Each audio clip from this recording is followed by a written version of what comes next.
और जोशीमठ में इस समय ग्राउंड जीरो पर डीडी न्यूज मौजूद है और वहां से हो रहे हर अपडेट पर हमारी पैनी नजर है। यहां कई मकान डेंजर जोन में हैं। यहां से लोगों को निकालने के लिए प्रशासन 24 घंटे काम कर रहा है। जोखिम और खतरे से भरे इस जोन में किस तरह के हालात हैं, जोशीमठ में इसका जायजा लिया हमारे संवाददाता नीरज सिंह ने। हम आपको दिखाते हैं कि जोशीमठ में मकानों की स्थिति किस तरह की है। और ऐसे ही एक मकान में हम पहुंचे हैं जहां दरार के कारण अब ये मकान डेंजर जोन में है।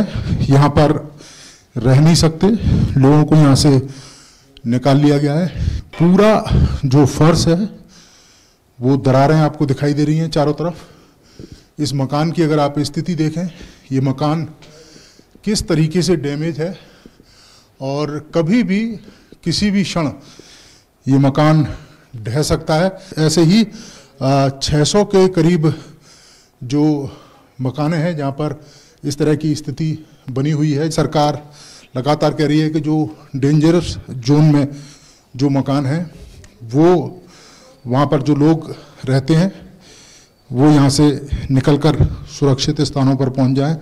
और कई जगह इंतजाम किए भी गए हैं। वैकल्पिक जो व्यवस्था है उसकी भी जो बात है वो राज्य सरकार के द्वारा की जा रही है। ये पूरा मकान अगर आप देखें ऊपर से लेकर नीचे तक बुरी तरीके से डैमेज हुआ है। तो ये अचानक से स्थिति हुई एकदम से, ये एकदम स्थिति हुई 2-3 तारीख को, ये एकदम ऐसी स्थिति हुई। तो उस समय जब ये दरका या जगह जगह दरारें पड़ी, कितने लोग उस समय थे? 4 लोग थे उस समय, तो यहाँ रहते थे, वो अब देहरादून चले गए हैं। कि अभी भी कई सारी जगह ऐसी हैं जहाँ पर लोग रह रहे हैं और कोशिश की जा रही है कि उनको वहाँ से निकालकर दूसरी सुरक्षित जो जगह हैं वहाँ पर पहुँचाया जाए।